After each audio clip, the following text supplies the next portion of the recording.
दोस्तों JP Morgan ने ये वार्न किया है कि जो क्रूड ऑयल का प्राइस है वो $120 तक जा सकता है।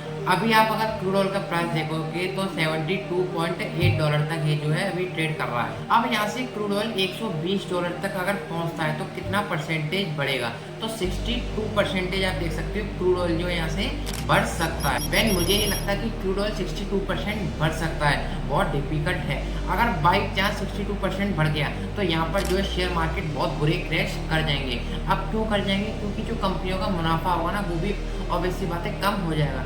एग्जांपल के लिए मैं आपको बताऊँ तो आप पहले देखिए ये जो कैलकुलेटर है वो मान लीजिए 500 रुपये का है। अब ये 500 रुपये का कैलकुलेटर है, अब ये मेरे पास डायरेक्ट तो आ नहीं रहा, पहले ये फैक्ट्री में बनना है, फिर बनने के बाद फिर ये दुकान पे जा रहा है, फिर उस दुकान से फिर मैं इसे जो है बाय कर रहा हूँ। तो यहाँ पर ये जो ट्रांसपोर्टेशन हुआ, तो पहले आप ये समझिए कि क्रूड ऑयल भी जो है इस तरीके से आता है। अब क्रूड ऑयल जब महंगा होगा तो सबसे पहले तो हमारे पेट्रोल डीजल और भी जितने ऑयल्स हैं वो सब जो है हाइक करेंगे, तो ये जो है ट्रांसपोर्ट होके आया है। तो अब जब ट्रांसपोर्टेशन की कॉस्ट जो है बढ़ जाएगी, मान लीजिए 500 का था, ट्रांसपोर्टेशन की इस पर कॉस्ट बढ़ गई, तो जहाँ पे जो कंपनी थी इस पर कुछ कमा रही थी तो वो जो है कम कमा पाएंगे, क्योंकि एकदम से इसकी एमआरपी चेंज नहीं कर पाएंगे।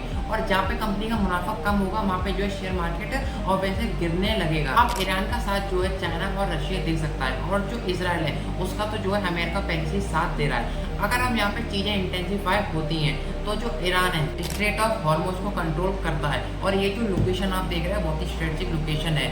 तो अब अगर ईरान ने इस जगह पर सप्लाई को रोका तो जो है क्रूड ऑयल के दाम सीधी बातें बढ़ सकते हैं, और अगर दाम बढ़ सकते हैं तो शेयर मार्केट भी जो है गिर सकता है। आपकी क्या राय है कमेंट में जरूर बताएं।